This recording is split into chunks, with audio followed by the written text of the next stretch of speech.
Some of my fans bịa na my DM bịa na-asị m na Poco Lee na onye Yoruba ka ọ. Nsị ha mbakwa na ọkwa onye Igbo. So ha na-asịcha na ọ bụghị onye Igbo na onye Yoruba. Ebe onye Igbo, gịnị mere o ji ọ naghị anara ube ha? So m wee sị ha na ọ gbasaa m.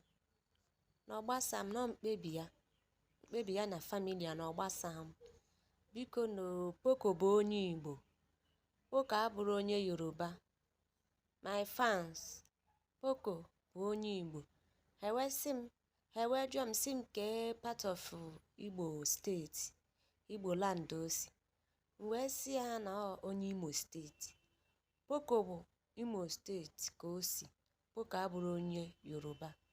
Ndị Yoruba biko no, Poco Lee abụrụ onye bụ unu. Poco Lee bụ nwanne m, ọ nwanne anyị, onye Igbo ka ọ. Inweta vidio a biko tụsaalụ m ya. Ka o ruo ndị na-amaghọ na Poco bụ onye Igbo. Ka ha malụ na onye Igbo biko. Onye Igbo ka ọ. Kọma na amụ ya na Yoruba, o too na Yorubaland.